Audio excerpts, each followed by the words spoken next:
Assalamualaikum warahmatullahi wabarakatuh.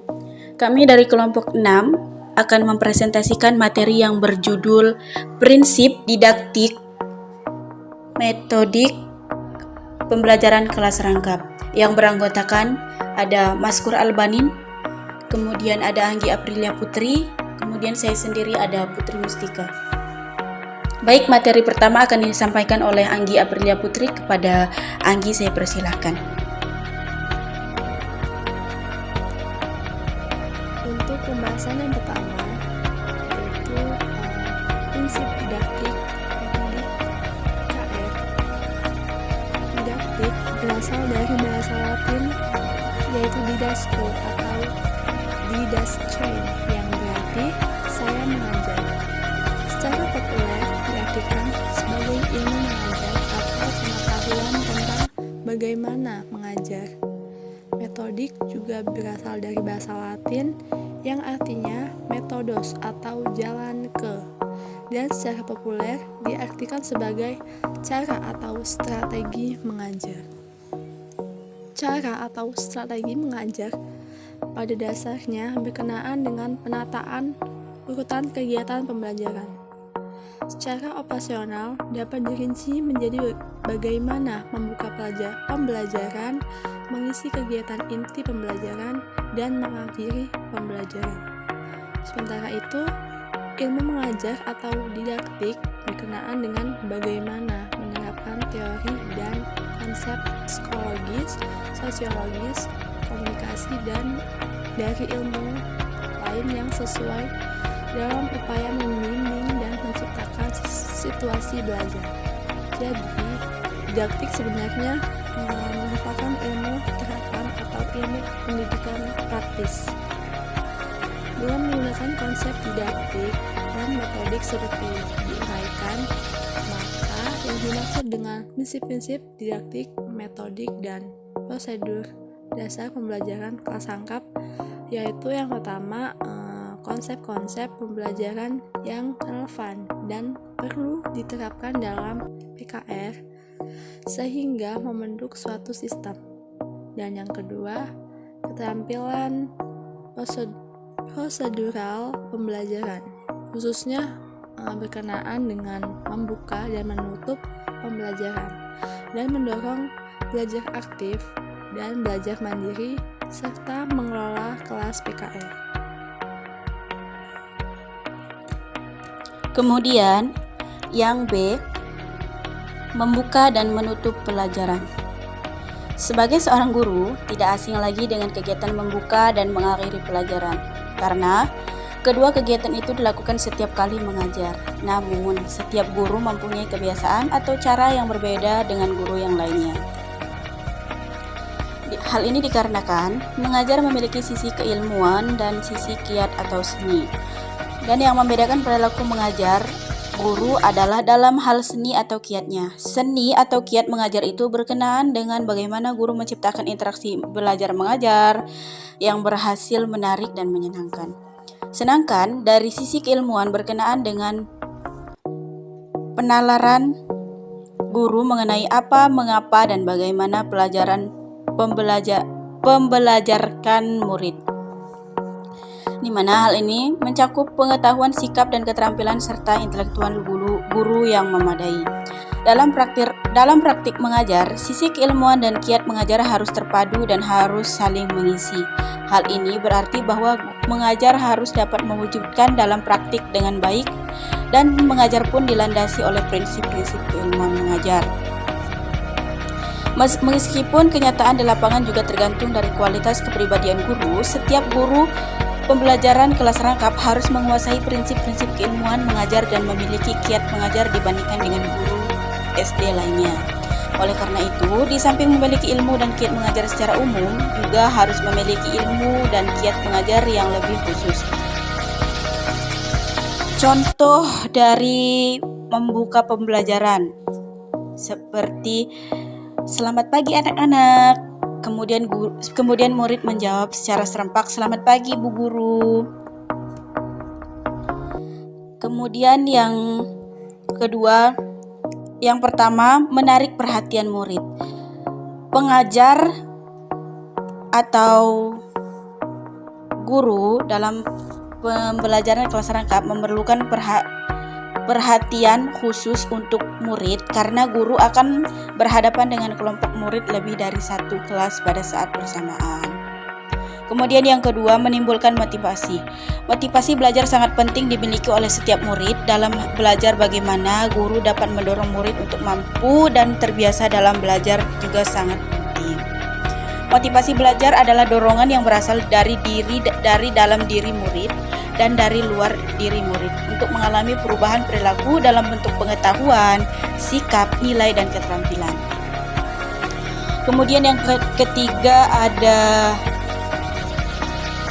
mengemukakan ide yang bertentangan. Kemudian selanjutnya ada menimbulkan rasa ingin tahu. Kemudian ada juga menunjukkan kehangatan dan semangat. Kemudian yang ketiga ada memberi acuan belajar. Proses belajar pada pendidikan formal antara lain ditandai oleh keterarahan. Keterarahan merupakan wujud dari proses pembelajaran yang terpadu dan terkait pada tujuan belajar.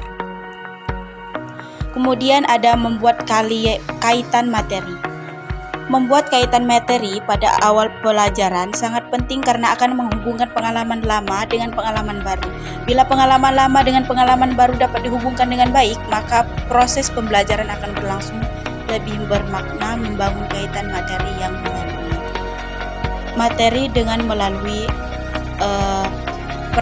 pertanyaan, apresiasi, kemudian merangkum materi, dan sebagainya. Kemudian yang poin kedua, menutup pelajaran. Menutup pelajaran adalah mengakhiri pelajaran, sama pentingnya dengan menutup pelajaran walaupun berbeda tujuan dan fungsinya. Untuk menutup pelajaran sebaiknya dilakukan secara bersama-sama di mana semua murid dari kelas yang dirangkap hadir dalam satu ruangan atau satu tempat.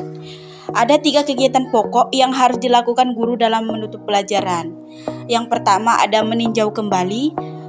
Yang dimaksud dengan meninjau kembali adalah mengecek apakah pengalaman belajar murid sudah memenuhi tuntutan pedagogis sebagaimana disyaratkan dalam tujuan. Perlu ditinjau kembali. Kegiatan tersebut dapat dilakukan dengan cara merangkum, membuat ringkasan. Rangkuman sebaiknya dibuat guru dengan melibatkan murid. Dengan demikian murid dapat memahami apa saja yang telah dipelajari dalam pembelajaran. Kemudian yang kedua ada mengadakan evaluasi penguasaan murid. Salah satu indikator keberhasilan pembelajaran adalah tercapai tidaknya penguasaan murid mengenai materi pelajaran sesuai dengan tujuan yang akan dicapai. Di sini saya akan menjelaskan tentang mendorong belajar aktif dan merasakan belajar mandiri. Pada hakikatnya belajar itu adalah perubahan berkenaan dengan pengetahuan, nilai dan sikap, keterampilan dan kebiasaan belajar. Perubahan pengetahuan melalui proses pemahaman, sedangkan nilai dan sikap melalui proses penghayatan. Keterampilan berubah melalui proses latihan, sedangkan kebiasaan belajar berubah melalui kebiasaan atau habitasi. Semua proses perubahan itu terjadi dalam diri individu. Dengan demikian, dalam ilmu proses pembelajaran individual yang aktif, oleh karena itu proses pembelajaran yang baik adalah proses yang memungkinkan murid belajar secara mandiri, dan proses memperoleh pengetahuan.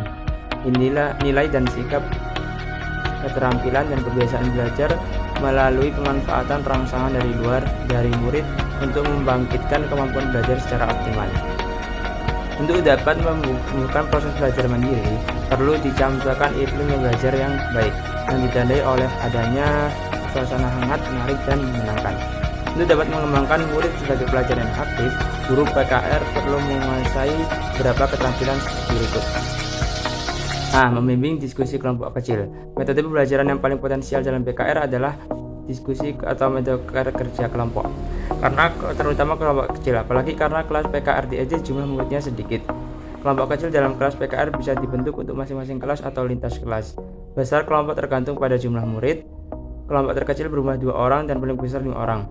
Keterampilan yang perlu dikuasai guru PKR dalam menata diskusi atau kerja kelompok kecil adalah 1. Memusatkan perhatian murid, memperjelas masalah yang menjadi pusat perhatian, menganalisa pendapat murid, memberi kesempatan pada murid untuk mengeluarkan pendapat, meratakan kesempatan untuk berbicara, memacu proses berpikir murid, menutup diskusi dengan laporan.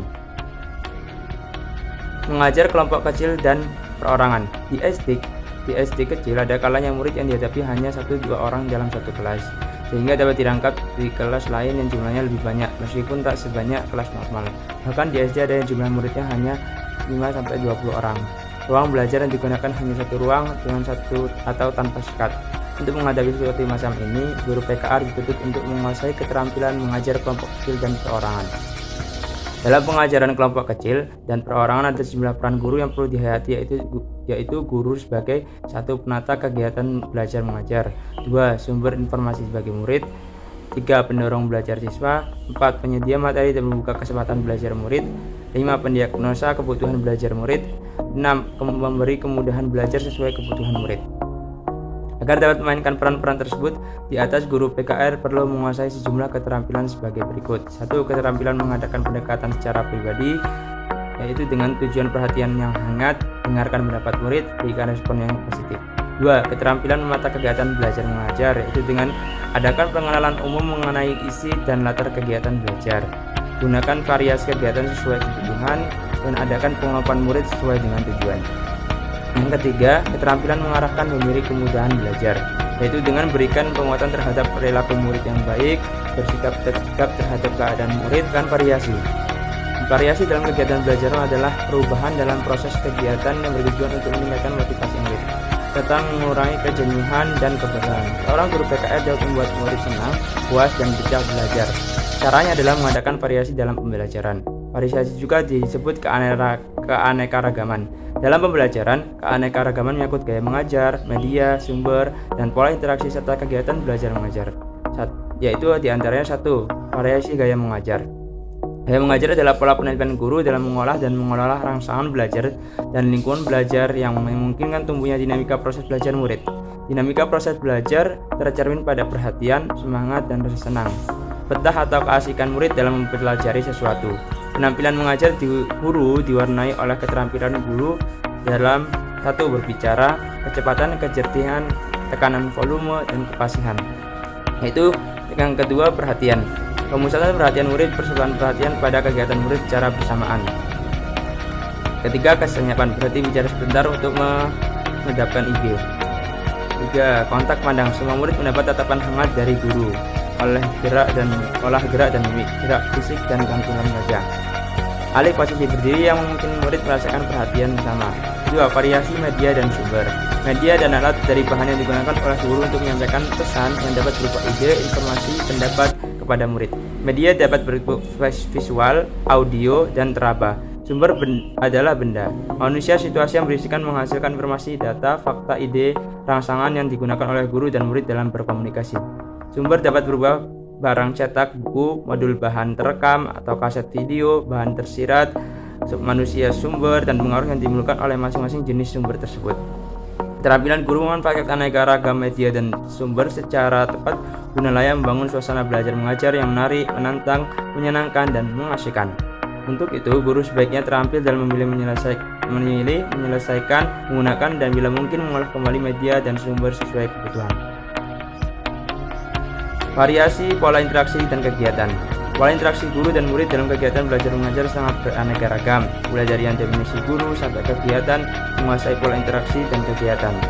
Bila dilihat dari jumlah peserta murid dalam suatu kegiatan belajar dapat berupa kegiatan perorangan, pasangan, kelompok kecil, kelompok besar, dan secara klasikal. Pola interaksi yang bisa terjadi pada setiap jenis kegiatan tidak selalu sama. Jenis pola interaksi tersebut adalah 1. Pola interaksi perseorangan, pola inverse. 2. Pola interaksi pasangan, pola inpas. 3. Pola interaksi kelompok kecil, pola INKK. 4. Pola interaksi kelompok besar, pola INKB. 5. Pola interaksi klasikal, pola in-class. Bila dilihat dari kegiatannya, terdapat beberapa jenis yang dapat digunakan di kelas antara lain, yaitu membaca, menggunakan lembar kerja, bercerita, berdialog atau berdiskusi, mengadakan percobaan, mendengarkan kaset atau radio, bernyanyi, dan mengamati lingkungan. D. Mengelola kelas PKR. Kelas PKR memerlukan perhatian yang lebih jauh dari kelas biasa, karena karakteristik pembelajaran dalam PKR jauh lebih beragam daripada di kelas biasa. Tetapi tuntunan pendagogisannya sama, yaitu iklim kelas yang perlu diciptakan harus memungkinkan menciptakan manfaat waktu belajar secara efektif. Untuk dapat memelihara suasana kelas yang memungkinkan optimal, kualitas pembelajaran terkelibatan murid perlu pengelolaan kelas yang baik. Keterampilan mengelola kelas mencakup kemampuan guru untuk 1. Menciptakan dan memelihara suatu kelas yang optimal. Situasi kelas yang optimal ditandai oleh tingginya waktu yang digunakan untuk mendorong murid melakukan tugas-tugas dan waktu yang digunakan oleh murid untuk melibatkan diri dalam interaksi kelas. Untuk dapat menciptakan situasi tersebut, guru sebaiknya terampil dalam 1. Menanggapi dengan penuh perhatian hal-hal yang mengganggu jalannya interaksi belajar mengajar. Misalnya bila ada murid yang bercerita sendiri. 2. Memeratakan perhatian terhadap semua kelompok secara visual maupun verbal. 3. Bicara dengan jelas sehingga semua murid bisa mendengar. Arahkan pandangan ke semua murid. 4. Memberikan penugasan kepada kelompok dengan jelas sehingga murid-murid memahami tugas dan peranan serta tanggung jawabnya dalam kegiatan belajar mengajar. 5. Memberi teguran dengan arif dan bijaksana bila melihat terjadinya perilaku menyimpang dan murid. Teguran yang kasar bukan saja tak efektif, tapi dapat melukai perasaan murid. 6. Memberikan penguatan verbal, gestural, kegiatan kedekatan, dan token sesuai dengan keperluan dan situasi yang wajar. Berikan pujian terhadap perilaku yang baik untuk mendorong munculnya perilaku lebih baik sering muncul. B. Mengendalikan kondisi belajar yang optimal. Bila ada murid yang perilaku yang menyinggung, janganlah dibiarkan, tapi harus dikendalikan. Hakikat belajar adalah perubahan, maka bila melihat adanya perilaku menyimpang harus segera diubah menjadi perilaku yang baik. Mengubah perilaku menyimpang dapat dilakukan dengan cara yang pertama, mengajarkan dan memberi contoh perilaku yang diinginkan. 2. Menguatkan perilaku yang baik dengan pujian yang wajar, memberikan hukuman dengan baik yang benar dan wajar terhadap perilaku menyimpang. Demikian, terima kasih.